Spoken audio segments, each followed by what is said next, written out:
దానికే దిక్కుమక్కు లేకపోతే ప్రత్యేక హోదా కోసం అండి ఇది చర్చ, లేకపోతే దీనికోసమా? దానికోసమే మాట్లాడదాం వాసుదేవ్ గారు. మళ్ళీ డిస్టర్బ్ చేశారంటారు మోహన్ రెడ్డి గారు. టాపిక్ ఏదైతే అది మాట్లాడదాం. కాదు దానికోసమే మాట్లాడదాం అంటే దానికోసం కూడా మాట్లాడదాం. మాకు కూడా దాని మీద అవకాశం ఇవ్వాలి వాసుదేవ్ గారు. ఏం మాట్లాడతారు? ఎవరంటాడంటాడేంటి?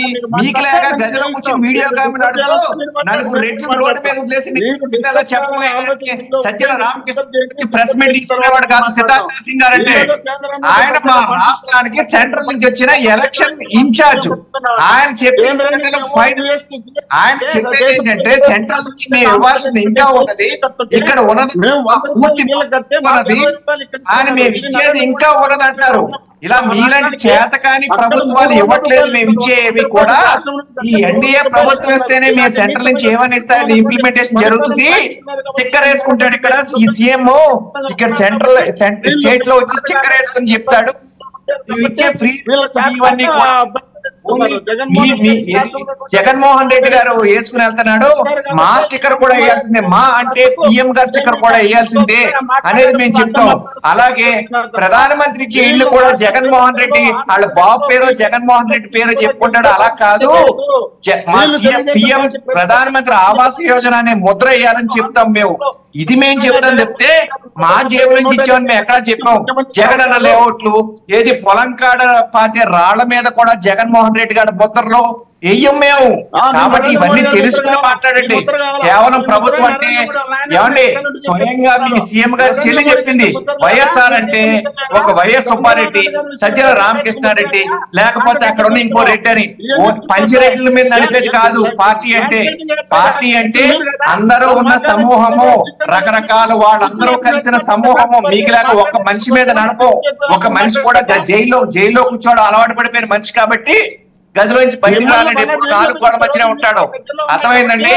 కాబట్టి మీరు మాట్లాడేటప్పుడు వచ్చిన మనిషి ఎవరు, అతని హోదా ఏంటి, ఏం మాట్లాడతాడు విషయం మీద మీరు మాట్లాడండి.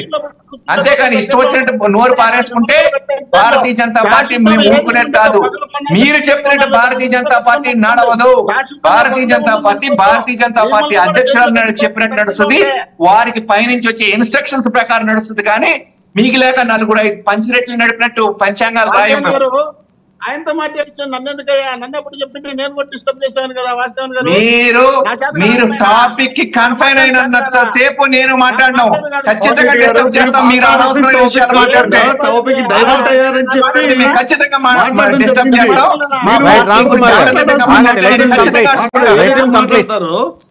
డిస్టర్బ్ చేస్తాం. కిరణ్ ఆయన మాట్లాడండి, సూటిగా మాట్లాడండి. కిరణ్ ఆయన మాట్లాడండి. వీళ్ళు పని చేయరు, మాటలు మాత్రం ఎక్కువ ఉంటాయి, చేతుల్లో వీళ్ళకి ఏముండదు. కాబట్టి జనం వీళ్ళని దూరం. అది కాదు కానీ మోహన్ రెడ్డి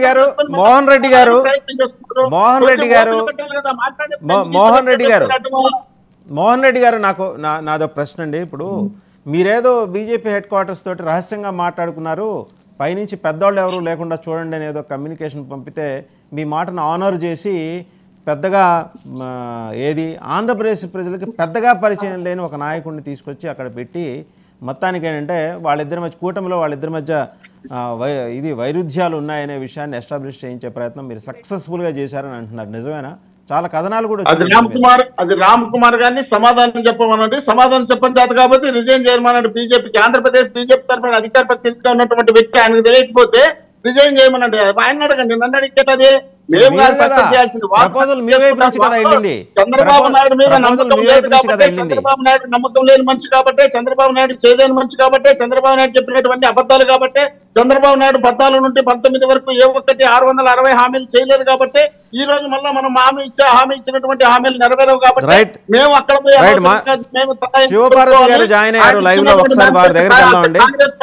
రిలీజ్ చేసేదానికి మేమెందుకు వెళ్ళాలనే ఉద్దేశంలో భాగంగానే బీజేపీలో రాకపోతే మేము చెప్తాను, మేము చెప్పించుకుంటే అంటే కేంద్రంలో బీజేపీ నరేంద్ర మోడీ మా చేతుల్లో ఉన్నట్ట మేము చెప్తే ఆడుతున్నాడా, మేము చెప్పినట్టు ఆడిస్తున్నాడా, మేము చెప్పింటేనే కేజ్రీవాల్ అరెస్ట్ చేయించినారా, కేసీఆర్ కూతుర్ని అరెస్ట్ చేయించినారా, ఇవన్నీ మేము మీరు చెప్పినట్టే నడుస్తుందని. సరే, శివపార్వతి గారు వచ్చారు, ఒకసారి వారి దగ్గరికి వెళ్దాం. శివపార్వతి గారు. అది కాదండి, నేను మాట్లాడేటప్పుడు ఇంతసేపు అడ్డం కల్పించి మళ్ళీ మీరు మధ్యలో కల్పించుకుంటే నేను ఏం మాట్లాడేటట్టు ఇంతవరకు మళ్ళీ వస్తా, ఎందుకంటే శివపార్వతి గారు కూడా మాట్లాడాలి కదా వాళ్ళు. నేనే మాట్లాడు చెప్పారుగా, వాళ్ళకి సమాధానం చెప్పారుగా, మీరు సమాధానం చెప్పారుగా. వంశీమన్ గారు వాళ్ళు మాట్లాడేటప్పుడు 10 నిమిషాలు ఒక్కొక్కరు మాట్లాడితే చేతులు కట్టుకొని నవ్వుతా ఉన్నారు తప్ప నేను ఏమన్నా మాట్లాడినా కనీస